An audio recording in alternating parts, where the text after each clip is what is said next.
Good afternoon, and welcome to Broadband.Money's Ask Me Anything. I'm Drew Clark, editor and publisher of Broadband Breakfast, and I am joined today with Ohlsen of Measurement Lab and Dustin Loup of the National Broadband Mapping Coalition. This is an exciting topic, one that is really near and dear to my heart. I've been working closely on different aspects of broadband mapping for 15 and more years. And we're at an extremely important point at this time to be able to address broadband mapping and data. And I wanted to make sure that we had this opportunity to get the perspective of some real experts on this topic. Lai, let's turn to you first. Tell us a little bit about yourself and about Measurement Lab and what got you interested in this topic of broadband mapping and data. Yeah, definitely. Well, first, thanks for having us. Been looking forward to this. My background is in, technical project management. I'm really interested in the ways, that we communicate about technology and the ways that we can sort of talk past one another. And so I think I've throughout my career tried and understand how to, bring together folks from different backgrounds, areas of expertise to try and, talk about the same thing and solve problems together. With that background, it led me to working in the internet freedom world. So working on censorship circumvention and DDoS mitigation for media and human rights websites.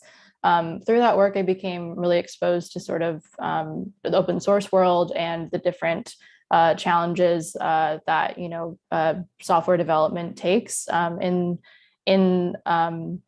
the open source world, and so open source ecosystem. And what drew me to Measurement Lab was thinking about, with that background, what could we do with data about, the areas of the internet that we were trying to improve. A lot of the time, it kind of felt like we were just shooting in the dark and hoping that something would make the improvements we wanted to see. But it was hard to be able to say that we had improved something without a measurement.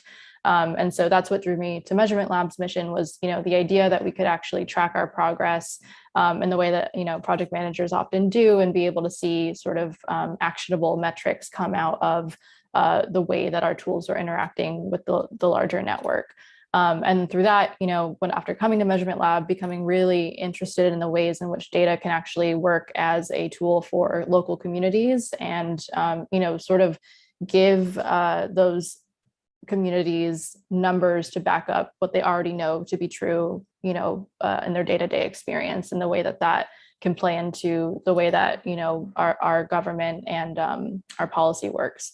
So here I am. I've been director of MLab for 3 years. I'm actually transitioning into a data scientist role because through the director work, I've become very invested in working with the data and creating visualizations and analyses with it. So I'm really looking forward to, continuing to work with Measurement Lab in that new capacity. Oh, Drew, you're muted. Happens to every one of us sometimes.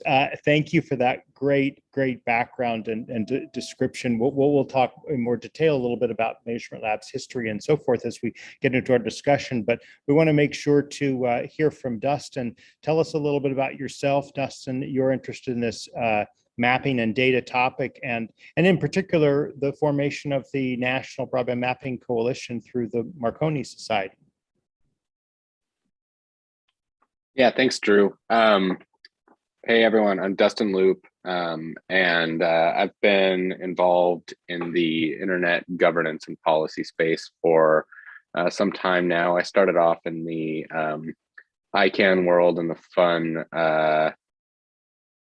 alphabet soup of the domain name system and everything that comes with the governance around that. And then I found myself branching out into a broader scope of focus around internet governance through my work facilitating and chairing the Internet Governance Forum USA, where we focus on a wide range of issues and really try to drive the discussion forward. And through that, I found myself consistently being drawn to the broadband access and digital equity discussions out of all of the topics that were available to me, in part because I really believe in the power of communities to make the right decisions. And broadband is one of those issues that is very much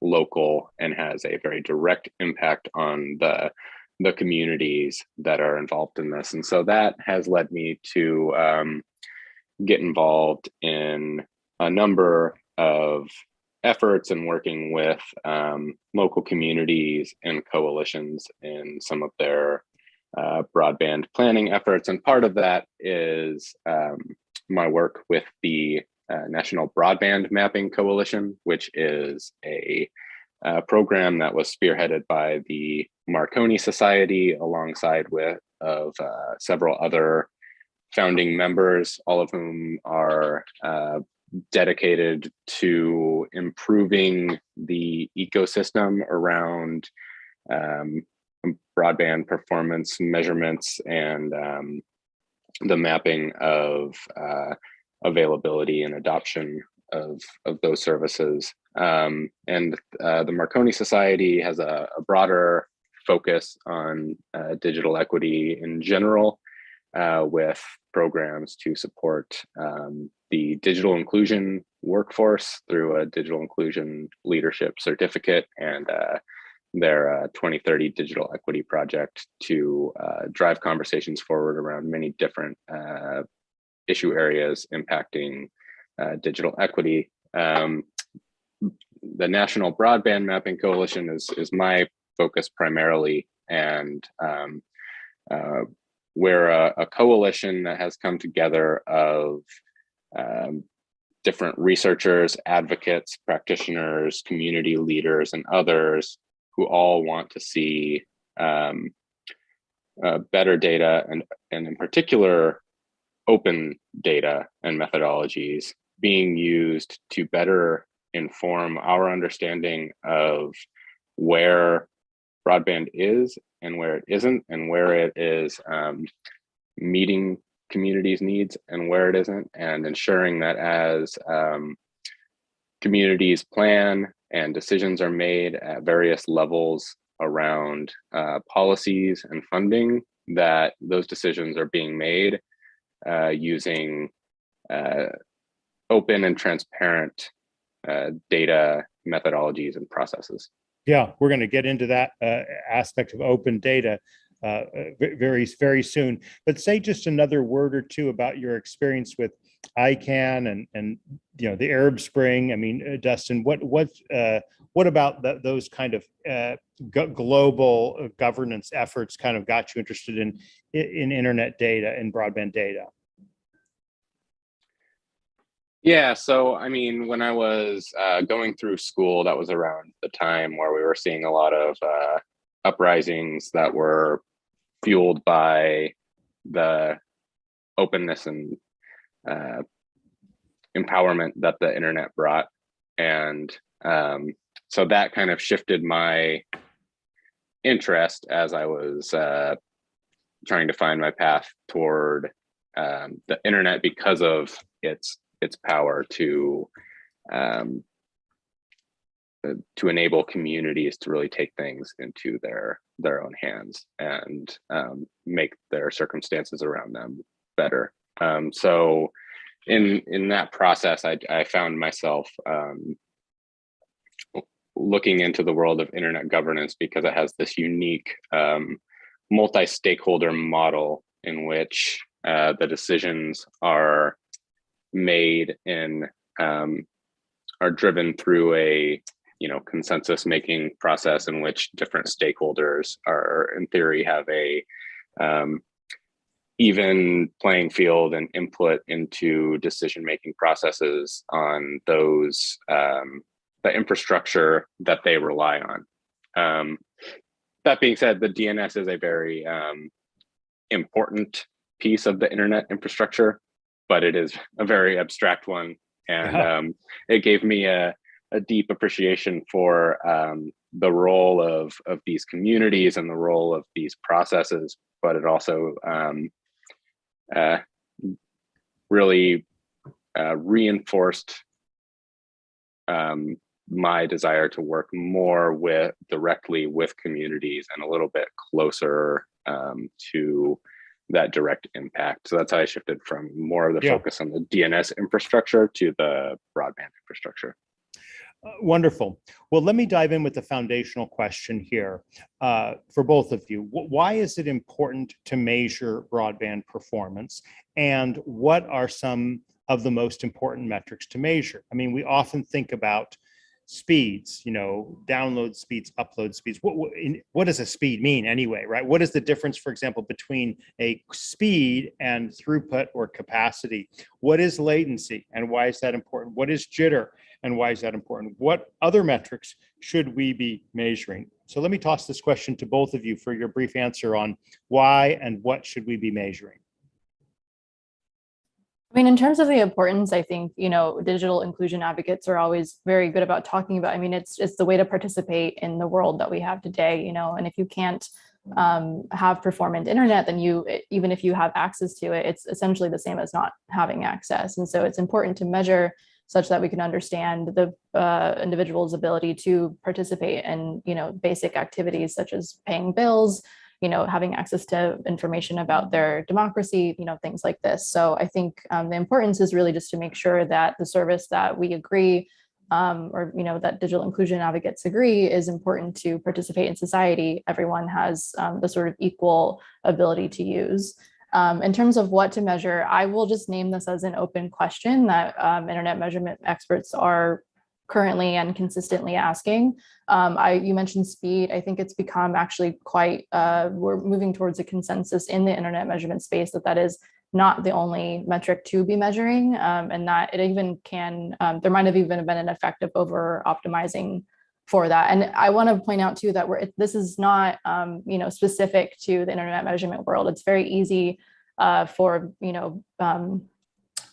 groups of experts to get sort of hung up on one measurement, one data point, because it is, it's easy to point to. I think like body mass index might be a good example, or even GDP. Some might argue is not necessarily the best way to measure, how our economy is, or how people are able to participate in the economy. There's a lot of examples of this. So just to say, it's not just us, and yet it has been something that we have fallen.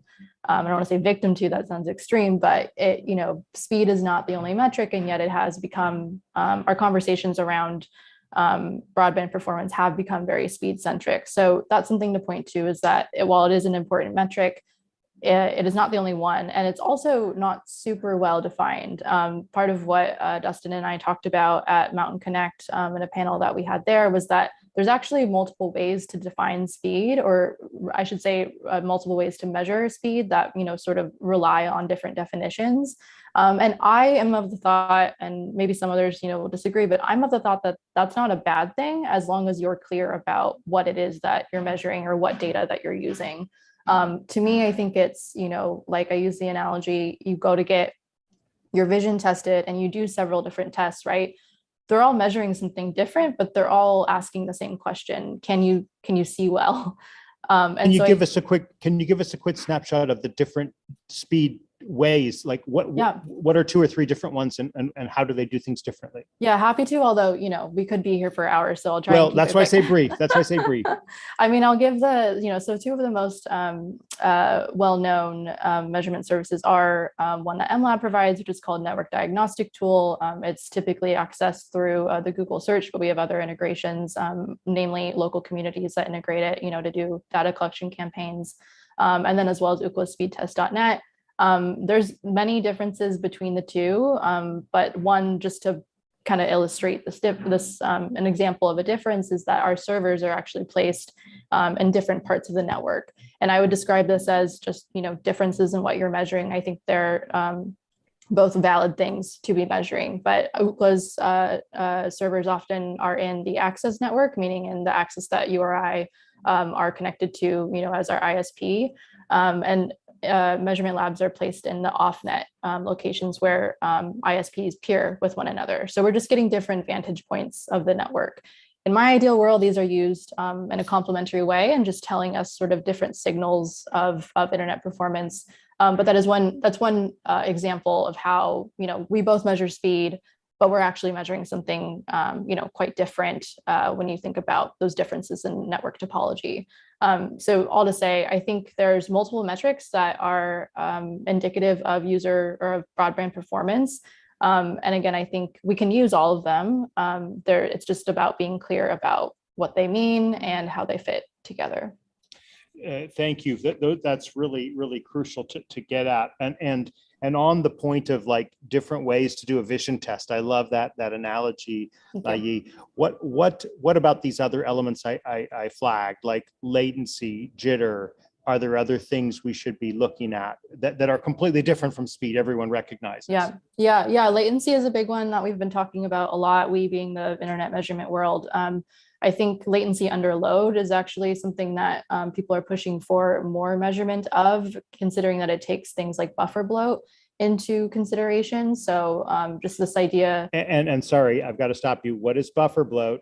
Yeah, well, I wish I could channel Dave Tott into the call right now, because he would give a more robust explanation. I'll just go ahead and recommend bufferbloat.net. It's a project that he runs, and it can share a lot more than I can right now. But all to say, it's just talking about it's measurements of the lag of the queue. So when packets are being sent, they're all lining up, and buffer bloat and latency under load are just different ways about talking about that line getting too long and affecting the way that we interact with the internet. So we've all experienced video lag. That is often what's behind it. So those types of metrics, things that sort of are more representative of how we interact with applications. So video conferencing, gaming, jitter is a very important metric for both of those things. And over the pandemic, obviously we all became very aware of when we were not able to video conference. And so there's instances where you can have a great speed depending on definition of speed you're using, but still having a horrible time video conferencing. And so to your question of why is it important to measure more metrics, I think it's because of exactly that. If the whole point of measuring performance is to be able to kind of speak to your experience, if the speed measurement isn't doing it, then we need to look elsewhere.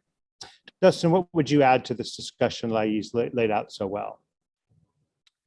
Yeah, I mean, agreeing with everything that Lai said, I would add a few things. I think going back to your original question of why it's important to measure broadband performance and how that impacts what we measure, I think it's kind of important to level set here and say that the individuals, communities, policymakers that are undertaking these measurement efforts are doing so for a variety of reasons. A lot of focus is on the FCC mapping process and determining whether or not things are available when the federal data says that they are. And I'm sure we will get into that later, but there's also a desire to better understand the local needs and gaps based on the performance that people are seeing in different communities and whether or not that's actually meeting their needs for what they want to use it for. And as like you mentioned, the over-reliance on speed as a metric has perhaps skewed deployment decisions, funding decisions in a way that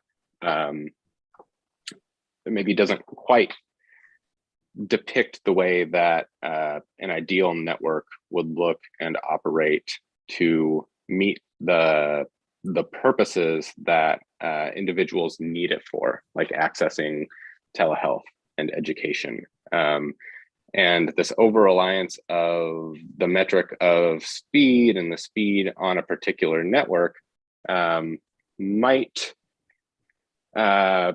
lead to services that are hosted on net, like streaming platforms, social media platforms like that, performing relatively well. And then that data might skew our perception of what people are using or would like to use the internet for. It's like if I have a toxic water in my city, then I'm not going to drink it.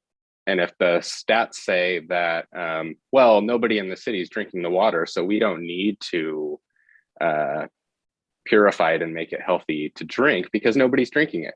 Well, that's kind of missing the point, right? Right.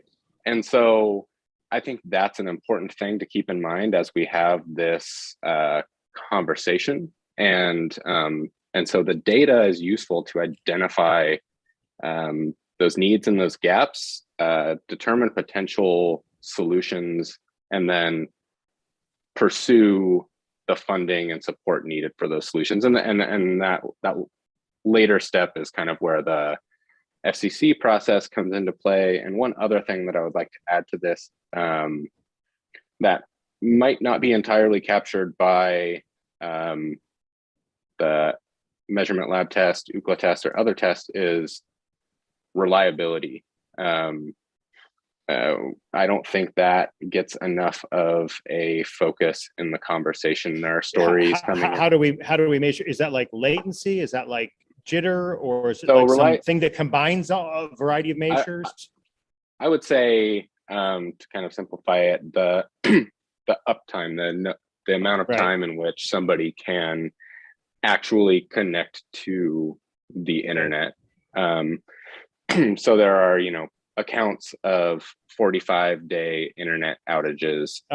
Those stories from Detroit are just incredible. We heard about those at Mountain Connect. You're absolutely right that if you can't get access to the internet for 45 days, Joshua Edmonds made this point over and over again, that if we can't get access, then how can you even say that's there, right? Right. Just to say, exactly. that household might have gotten a speed test of an acceptable amount, at some point, and that data point could then be used to say, oh, it's served, but is that really, served if you can't access it for 45 days? Now, something we've kind of implied, but let's just make it explicit. It is important to link this data about a broadband network performance to a physical geography, isn't it? Right? I mean, like what we do when we take a speed test, I may just pull up and do a speed test on Google or on Ookla's speedtest.net, and I'll see some measure, but that's like a discrete, data point. When we're linking it to a geography, what do we get from that? And let me actually piggyback on a question by Scott Woods, Vice President of Community Engagement at Broadband.money. He says, can you provide an overview of what and how MLab measures and how the result aids our understanding of broadband access and availability? So let's start with Lai and also get Dustin's perspective on linking performance to geography. Yeah, I mean, it's from a zoomed out perspective, MLab was founded back in 2008 as, a research consortium looking at wanting to be able to look at longitudinal data. So data points over time, being able to see how things change on a large scale. And so I think that's more or less what we've accomplished with, we have something like 9 billion rows of NDT data alone. And that said, though, it is a lot of what we talk about in the terms of the differences between tests is, there's the question of what do we measure, but then also how do we collect it? How do we measure it? And the way that MLab has amassed all of those data points has been through crowdsourced testing. So with that, we get a really large amount of test points through a lot of really different geographies. It's not limited, and our platform is able to handle, in a massive amounts of tests. And so with that, like I said, with crowdsourced, you get all of it. Like you just get a ton of, people testing for whatever reason, whatever time, from whatever region. That said, you don't, a way to get a more specific sample set would be to go into an area and be very, either put devices or do, a sort of campaign, to get results from a specific area. And so the crowdsource I see as like kind of a complement to that methodology for collecting data. So you're not specifying what kind of user takes the test, right? You're just saying anyone and everyone and everyone, anyone and everyone. Whereas, with a more sort of spelled out scientific campaign, you'd be getting specific results from the users, in specific areas. So to answer the question of geography, or to that point, we just sort of get like as much as we can from wherever we can. And I think that can provide a really good signal for where you need to look more. And that, I think, is when, data collection campaigns where you're working with local partners, community anchor institutions, and, even, maybe even going door to door, that kind of thing, then you can get even more specific data points. But, the crowdsourced way that MLab has amassed all this data, I think can give you a really good sort of cursory glance and also tell you where you need more information. Amanda Lee asked the question. Let me just get this one in here too, Lai. Is there a way for communities to help out with providing active, accurate measurements to get to this point? Like what do you try to do to encourage communities? And is that what you want to do? Does that skew the results, so to speak? No, I think this is, what I'm thinking about with complementary approaches. So, the crowdsource, like I said, there's just such a low barrier of entry to taking that kind of test, like Googling how fast is my internet, or, speed test and taking one of Ookla's. It's such an easy way to collect data that I think it provides, again, with the massive amounts of measurements that you can get from something like that. It really provides a good starting point and sort of high level representation of what's going on. And then from there, you can, use something like working with communities to complement that data. So, for example, if, in MLab, you're only getting results from a specific part of the county, then that you need to go into, specific census blocks a little bit deeper. Maybe, do a campaign with the local library there, maybe work with the schools there and, supplement the holes in the crowdsourced data. And I think Dustin might have more to say about this too. Please, Dustin. Yeah, just to build on that, the role of the communities is pretty critical here. As Lai was mentioning, at the zoomed out aggregate level, it's hard to know with precision where the test came from, where it was initiated, their purpose for taking the test. I'm taking this Zoom call from the basement, and I may have taken a speed test in order to make sure that I had adequate bandwidth, considering that it was traveling through a router to the next floor. And so that it can be difficult to filter out at that zoomed out level. So in addition to the community being able to get the more granular address level data through specifically designed campaigns to run speed tests. We're seeing a lot of communities and states, include these speed test surveys as part of their data collection and planning process. And it also provides them with an opportunity to provide a set of guidance for those taking the test to ensure that the data they're getting is more reliable. So for example, I have seen the University of Missouri's Extension Office has a speed test survey, and that they have directions which include, while you take this test, please make sure that you're not, streaming other services on your device through the same access point or router. Right. To make sure that there aren't other factors. And then you can also suggest things like, please, if you have the ability to do so, connect by Ethernet. And if you don't,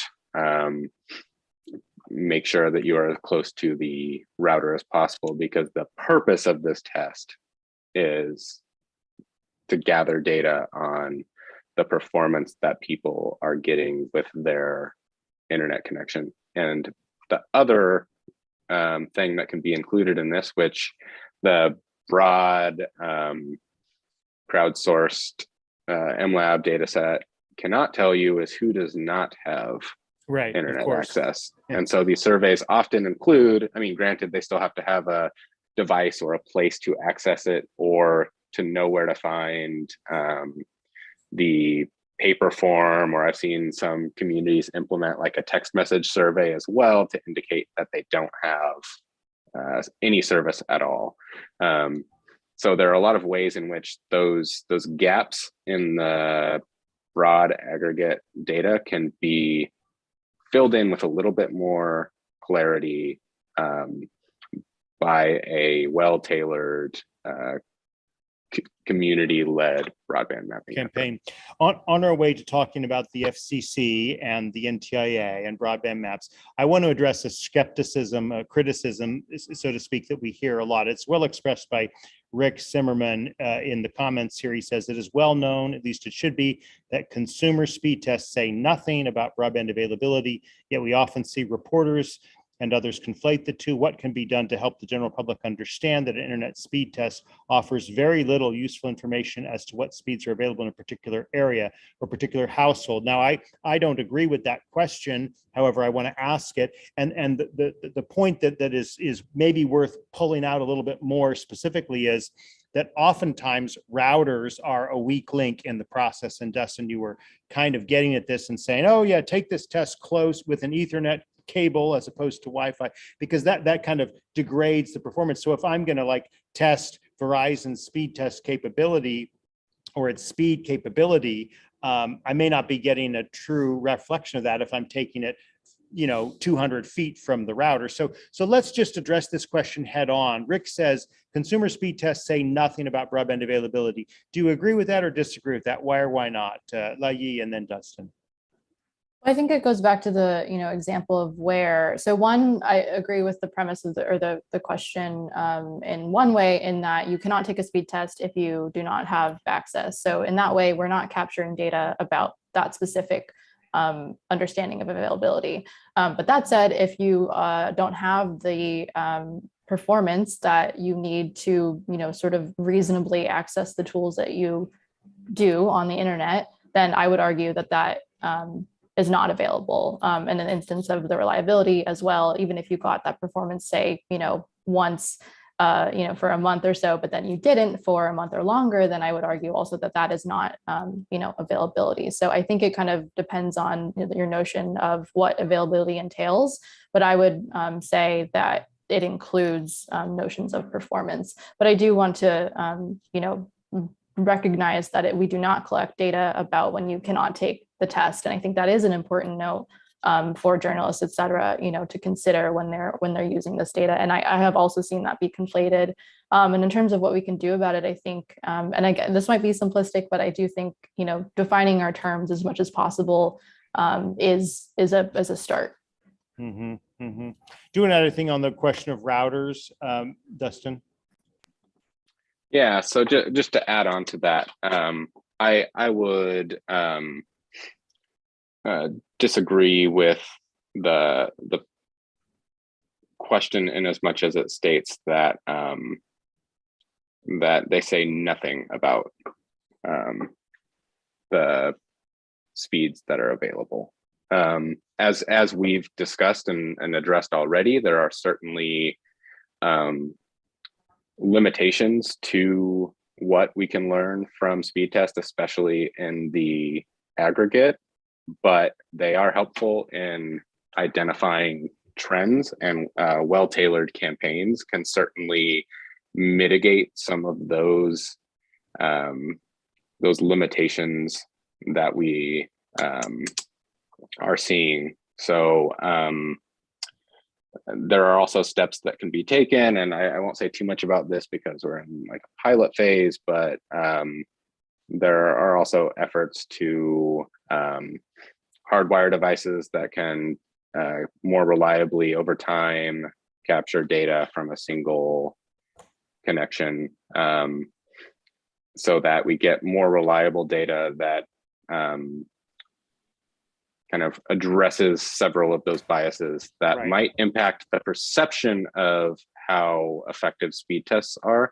And one thing that I would also like to build on in terms of addressing this question is that current FCC maps also tell us very little about broadband availability, and using these tools to empower communities to push back on something that is, I would say, it's more widely recognized that there are flaws in the Form 477 data that have informed the way that broadband has been deployed and funded for quite some time now.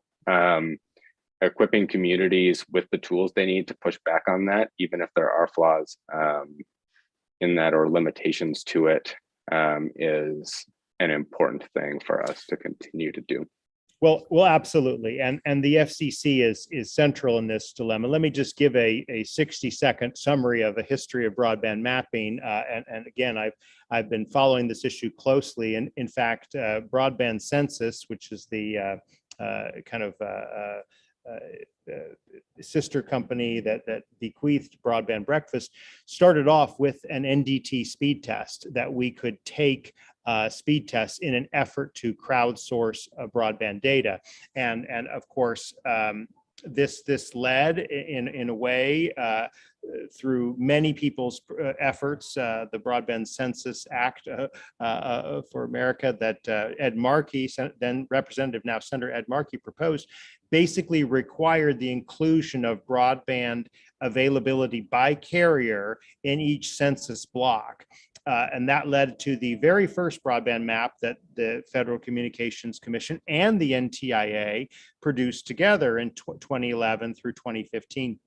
The fundamental problem, as I see it, to this is that it basically had this presumption that if one person in a census block was served, the whole census block was served. And this has created an over exaggeration of who's covered in broadband that I think has just kind of quashed the reliability of these broadband maps. And of course, they were dependent upon this form that you mentioned, Dustin, the Form 477 of the FCC.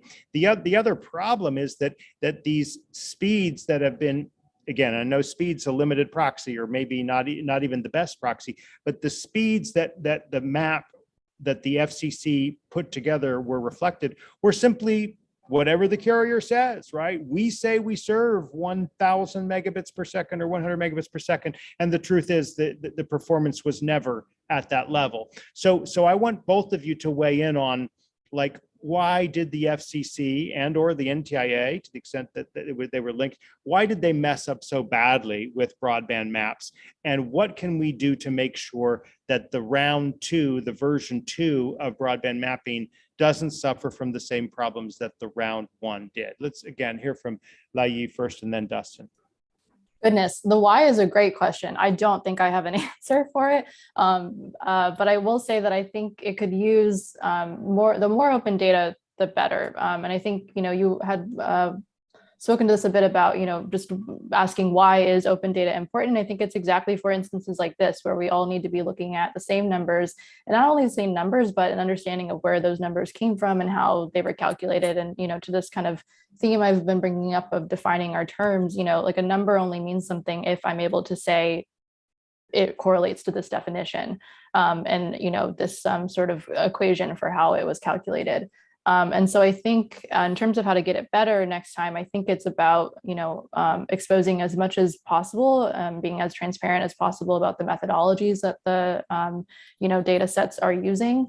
And I would also push again for a sort of complementary coordinated effort where, it's not sort of choosing one data set or choosing one metric and saying, this is the one that we're going to look at and to use and uphold, and anything that contradicts this is wrong, but rather to say, okay, what are the different signals that these different data sets are giving us? What are the different ways that we can interpret all of the different data points that we have in this region? You can imagine if 3 different methodologies are saying the same thing, that's a really strong case for that being the reality in that area. But if one is telling us something different, instead of the reaction being, well, that's an invalid methodology, or, it's wrong for XYZ, just asking, maybe we don't have the whole picture, and seeing what more we need to look into. Again, maybe not upholding it as the end all be all, but just saying what more is there to the story, and how can we kind of ask better questions to get a better sense, especially, I would say, and this is bringing in the communities, especially if the communities themselves are saying, this isn't the complete story. If the communities themselves are saying we need more data here, the data that you have is not representative, then asking, what other data sets, what other methodologies can kind of fill in the gaps that clearly are there. This is not the time to kind of go through in detail the tools that Broadband.money has available, but we were chatting about that a little before we began, Loup, that obviously Broadband Money is assembling maps with data of where particular speed results are, and it includes data that Measurement Lab makes available. And you obviously, you're very modest here. I mean, you are the gold standard in open data measurement lab because you've been collecting this for so long, because the data is open. And is it immediately available? Is there any delay on the data? And what other data sets are out there? Like you mentioned, if you can get 3 sources of truth, that's saying something. Like, is Ookla data available as well? Are there other sources of data as well? Lai Yi and then Dustin. Yeah, I mean, I want to be careful, and I know the most about NDT data and most about MLab, so I don't, if I say anything wrong, feel free to correct me about other data sets. But I would give a shout out to the indicators of broadband need map that the NDIA or NTIA, has created in the past year, I believe. And it includes Ookla's data, MLab data, and Microsoft as well as the 477. And so that's a good example of what I'm talking about, where you can kind of just see what they all tell you. And if they're contradicting one another, then, being able to ask the question, well, what does that tell us? And so I would recommend, that as a way to just kind of get a sense of what's out there. And in terms of what other data is available, Ookla does provide an Ookla for Good data set. I haven't looked too much into it, but as I understand it, it's aggregated. Please correct me if I'm wrong. What MLab does with NDT data is it publishes all of it. And I mean all of it. And so what happens is that it goes into a Google Cloud storage archive, and you can go through the sort of raw data there. And then it gets annotated and parsed into a tool called BigQuery, where it's free to access. You just have to sign up for an account. So in terms of delay, I think we say I would say 24 to 48 hours to go. Nothing like 6 months. It's in comparison, relatively short, smaller. But yeah, and so you're able to, go through each individual data set test result. And I think that affords a little bit more nuance in terms of how you break out by, say the times that the tests were taken, the carrier, meaning that, the ISP. And I believe, I could be wrong again, but I believe all of this is available on Ookla's commercial data set for a fee. So the time, the carrier, and the location, right? I mean, like what level? Address level, census block, county? I mean, yeah, that's a really good question. And it's actually, the answer is around city or county level is what we recommend in terms of depending on for accuracy. So by nature of being a public data set, we only collect the IP address from users' test results, so that, we don't want any PII. We don't want to know who you are. We just want to, get your test result. And so we only use the IP address to geolocate, and that has a very limited accuracy. So that is also where it's, imperative that we have these other supplemental data campaigns so that we can, or data collection efforts, because a lot of those will have, whether it's through actually collecting the user's address, whether it's through HTML5 geolocation or, mobile GPS, there's a variety of ways that you can get more specific about geolocation than what MLab offers. So like I said at the top, I mean, I think that's why it's important to just understand, what you're working with. It can give you a really good sense because it has often an overwhelming amount of test results from a given region, but you're not going to go down to that census block level, which the FCC has kind of, made the norm or the sort of the standard, in terms of the mapping. So, and I believe Ookla uses mobile GPS technology within their commercial data set. Dustin, I'm not sure we've given you the opportunity to just explain who are some of the other partners that are part of the National Broadband Mapping Coalition, right? I mean, obviously MLab is one of them. Who are some of these others, and what do you want the National Broadband Mapping Coalition to be able to do and speak to, as particularly as we've just started to talk about this open data, the importance of the open data sets for being able to, truth check particular claims? Yeah. So I'm going to weave this answer in with the previous one around the FCC mapping, and I'll focus more hopefully productively on how to fix it rather than why it went wrong. Got screwed up. Yeah. So the coalition includes different buckets of members. There's a group that's really focused on the research around networks and the particulars of the measurements, like we've talked about a lot today. We also have groups that are focused on broadband and digital equity policy and support at the federal level. You know, we have groups such as New America, Public Knowledge, Next Century Cities, the Internet Society, Institute for Local Self-Reliance, and folks like that. We've also increasingly been reaching out to local community leaders to join these discussions as well, both to have an opportunity to ask questions and learn, but also to help inform the way that we are approaching our work.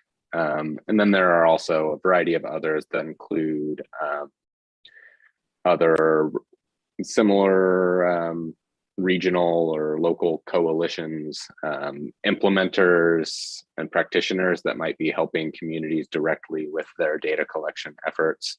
And so we aim to take this cross-section of expertise to do a number of things. One is to provide resources and educate communities on how they can carry out the data collection and mapping efforts in the best way possible, given the current set of tools, available resources, and necessary timelines.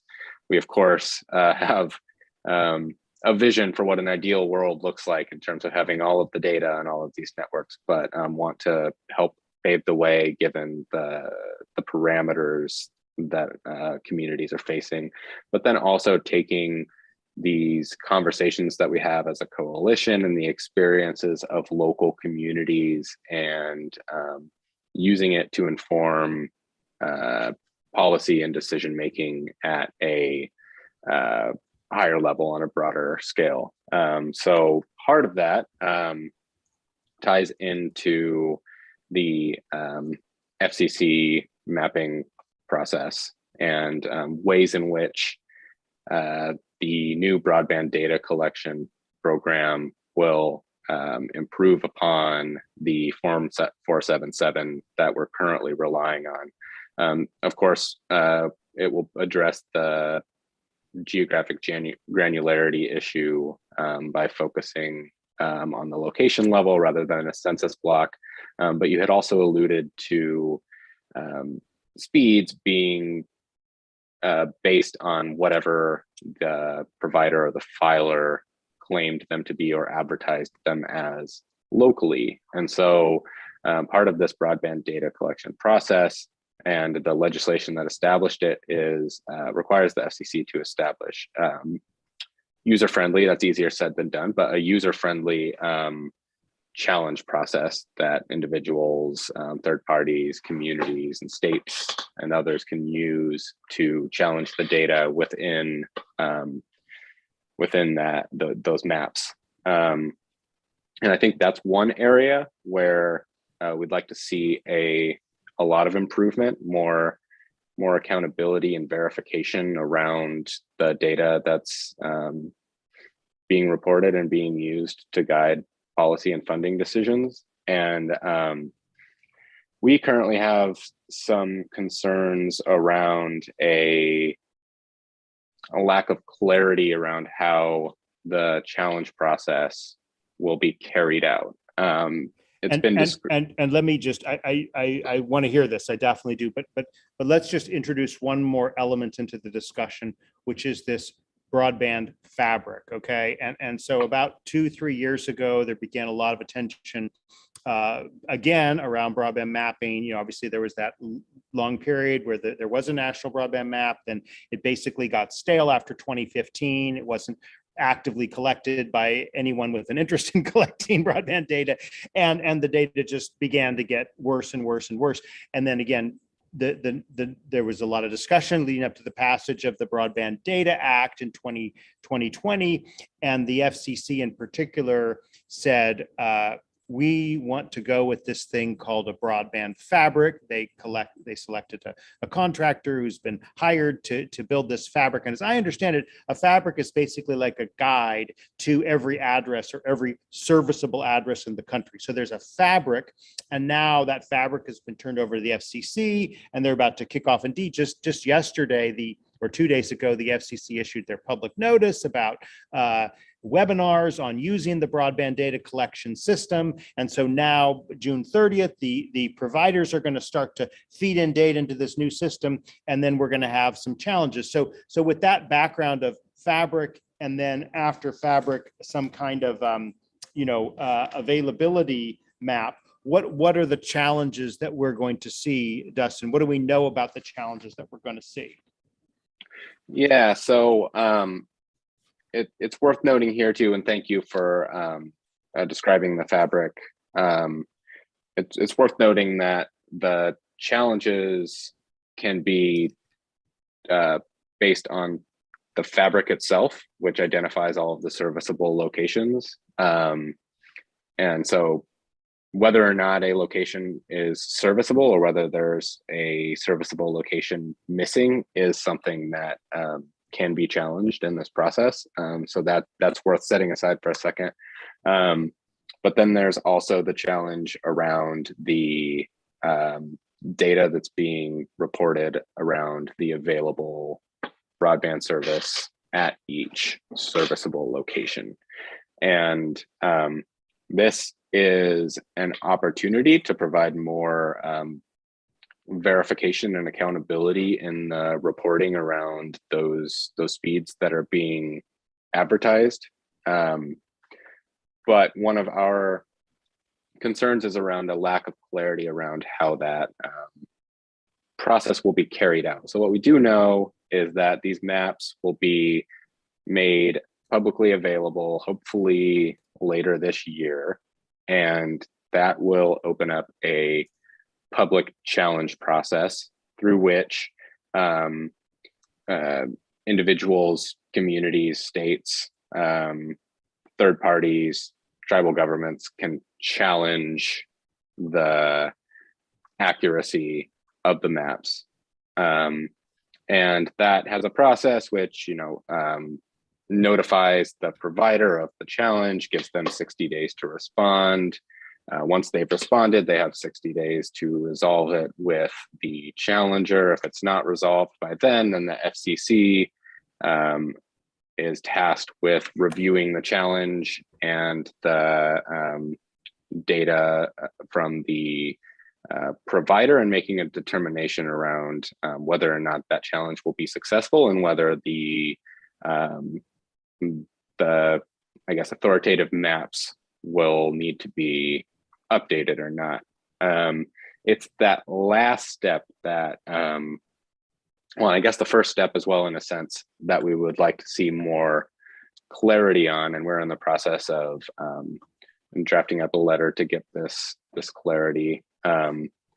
But as the FCC thinks through this process for how they will evaluate challenges that reach the level of FCC review, and what inputs will be accepted, we've yet to see that clearly defined. So what I mean by that is, in the challenge process, will the FCC accept speed test data as a valid supporting documentation for a challenge? Why would they not? Or how could they not accept that as a valid supporting data for a challenge? Well, we don't think that should be excluded, but we just want... you want to be clear on it. Well, obviously some have expressed in this chat alone that there's a belief that these are widely recognized as things that don't capture the delivered speed. So there is a push for these to not be considered valid evidence in a challenge process. So we want to see confirmed clarity that that will be allowed, and if so, more information around the tests and the methodologies that will need to be employed for that data to be accepted. And then assuming that it gets through the point where the FCC is reviewing it and making a determination on whether or not the challenge is successful, what does that review process look like? How are different methodologies being weighed against each other? How is the determination ultimately made, so that there is openness and transparency around both the data of the challenger, the data of the provider, and the process through which the decision is made to determine whether or not a particular challenge is successful or not. And that is critical because communities right now are collecting this data, and each week we're seeing new communities launch new data collection There's a lot of efforts. data being collected, but how is it going to be synchronized, right? I mean, Sarah Lai Sterlin, for example, asked this question, noting that the Federal Communications Commission is asking consumers to download a speed test app and take tests. And meanwhile, it's going to the providers and saying, hey, you've got to submit your data. But how is it going to be synchronized? Like, what database is it going to sit in? What is the FCC going to do to see, oh, yeah, this is what MLab and Ookla and other Microsoft tests show. This is what the carriers say. I mean, like, I mean, not so much how is it going to happen, but what would you like to happen? Let's hear from Lai and Dustin. What's the ideal for synchronizing these conflicting claims that are going to be inevitable when it comes to measuring speeds and reliability and performance? Yeah, I mean, I think the ideal just goes back to, and I feel like I'm just beating a horse, but the complementary coordinated notion of that all of these data sets tell us something, and about being able to agree that, think of ways in which we can provide different signals and follow those as indications of maybe we need to look here more, maybe we need to look there more, maybe there's just more to the story. I guess the short answer is use them all, I think, is my ideal. But the further ideal then down the road, I think, is, and this is something that MLab is working on leading, is coming up with a standard for what metrics should be collected that is, sort of upheld by the FCC, but also providers, also other measurement groups, and something, that we're all sort of able to sign on to and agree is a good idea in terms of a standard. I think that's too far down the road for maybe this mapping process or this challenge process, but I think that is, the ideal. And I think that ideal, again, would not only include different standards for metrics, but also data collection efforts. So crowdsourced and targeted samples. And then furthermore, and this is something that some of these questions got into, but we didn't get to, but, standards for analyses as well. Are we using mean? Are we using median? Are we using distributions? Like, these are all different, they have different effects on the storytelling that happens with the data. And so to be, again, not sort of editorial about which ones we use, and not, discrediting certain methods, but being clear and transparent about, the effects they have on the outputs of the data. You can take the mean of a certain area and it's a far lower or higher number than, say, the median. And, what is that? How do we, what else can we do to get, more to the story? We got a lot of dialogue back and forth in the chat. You're welcome to see it all. Rick Zimmerman does point out the FCC speed test is for mobile only, not for wireline. Is there anything that either of you would like to say briefly? And we're going to wrap up soon, but I want to get some more points in about the wired versus wireless speed test element, because we haven't really talked about that at all. Is that important? Is that going to be important as we get to measuring broadband performance and speed, Lai and Dustin? Yeah, I mean, the short answer is yes. And I think, a big part of what the current frameworks don't capture, NDT included, is, whether or not it's the Wi-Fi network or the router that is the bottleneck. And that has a huge impact on, how we think about addressing some of these issues. So is the answer for, users to have access to better hardware, or is the answer, improvements in the access network or improvements in the interconnection point? And so I think being able to be clear about those bottlenecks and where they lie is a big part of what ideally we would be able to measure, which, as is probably being pointed out, only measuring from one kind of device is sort of limiting us from doing. There is this repeated thread. Jim Partridge raises it about the NDT network diagnostic tool. He's saying it's not it's a diagnostic tool and not a speed test. I just want to give you an opportunity to address this point that he's made repeatedly here in the comments, Lai and Dustin. Yeah, I think it's a fair point in terms of naming. I would say, though, that to discredit it as a data source is the wrong direction. We have a lot of the data. There's a lot to be looked at over the years. And in terms of, how it should be used, I think it should be considered another signal, the way that, every other data set is. Mm-hmm, mm-hmm. And the last thing I would say is, the fact that it is open and available for free is not trivial and is not something that as you said, is available elsewhere. And so I think that's important. But can we be more clear about, the recommended analyses and the ways in which it's used? Absolutely. And I think, he's brought that up before, and I agree.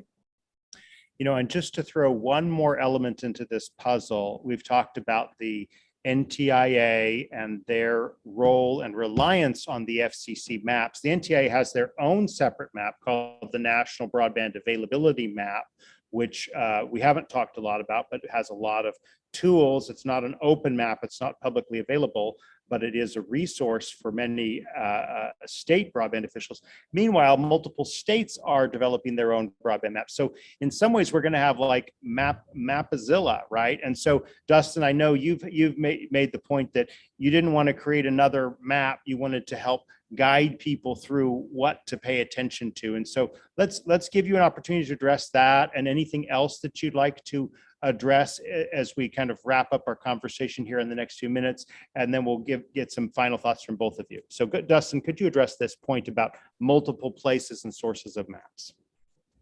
Yeah, absolutely. So you mentioned the state maps, and that's a place where we're seeing a lot of variety in terms of methods,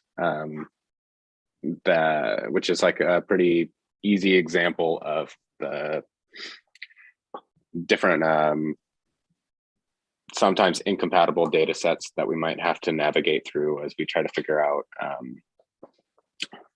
how we analyze these things. So we're seeing states use speed tests. Some are using Ookla, some are using MLab.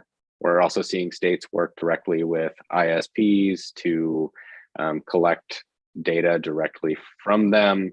That's often made available in an aggregate format in which some of the private details are kept for proprietary reasons. Some are relying on federal data and then maybe adding their own layers on top of it. In terms of how to treat those state maps, it really depends on the way that the individual state is carrying that out. I would recommend looking at some research that the Institute of Local Self-Reliance did to kind of break this down, called the United States of Broadband. And then I haven't had much of a chance to look at the National Broadband Availability Map, so I won't speak to that. But in terms of other federal maps, because I know I saw that somewhere in the question, there are maps around different funding programs as well through the USDA and through the FCC, where projects have already been funded and they may not reflect in the availability because they haven't actually been built out yet. So looking at those areas where there might be funding through the USDA or through FCC's RDOF program, where that money has already been allocated. And I will say, be careful with the RDOF maps and how you treat those, because there are a lot of nuances in there that we don't have time to get into. The one that I will say to pay attention to is that with respect to the BEAD funding, that satellite broadband is not considered served for the purposes of determining funding through the BEAD program, and a lot of RDOF funding did go to Starlink. So, and there have also been a number of RDOF bids that have defaulted. So be careful with that data set. Nevertheless, Yeah. it's important to keep in mind that funding has already been allocated, and that may not be reflected on speed tests or local data collection efforts or in the federal data sets. Well, it's been a pleasure to have both of you on to talk about broadband mapping and data, which is a very, very central element. I want to give Lai a chance to offer some closing thoughts about what we should be paying attention for, and really, I guess, like what's your vision for the best case scenario for how open data helps in this rollout of the Infrastructure Investment and Jobs Act funding? Yeah, I mean, the vision is that it's used, right? Because I think something that we also didn't touch on is that, you know, we are providing open data as a sort of third party, but providers can also provide this data as well. Whether or not they will is a question, but I think, you know, if there's a way in which we can all agree that the more data that we have about how our networks are performing, the better. I think that is a starting point, you know. In terms of ideals too, I think the need here is cooperation and coordination. As you know, we are handling, I mean, I think to the question of what happened with the FCC, I want to at least, you know, point out that these are incredibly complex topics. We're dealing with, you know, one of the most fast moving ephemeral systems, you know, that we've ever created in terms of the internet. And it's not something that's trivial to just do. And so I want to, you know, by saying that, point out that we all need to have the sort of approach where we're prioritizing being very clear with our definitions, being very clear about our methodologies, but also cooperative in a way that, you know, is not trying to whittle down to one singular primary data source, but rather understand what we can do with everything that's at our disposal, and work together in that way. And so I think the ideal is one where, you know, organizations from, you know, various incentives and various industries are able to kind of coordinate on the understanding that we need more data and we need to work together to provide it. Well, it's been a pleasure to be with both of you for this hour plus 7 minutes of bonus time. Don't miss our Ask Me Anything next Friday at 2:30 p.m. with Shirley Bloomfield, the head of the NTCA, or Rural Broadband Association. On behalf of our wonderful guests, Dustin, Loup, and Ohlsen, I'm Drew Clark of Broadband Breakfast. See you next week.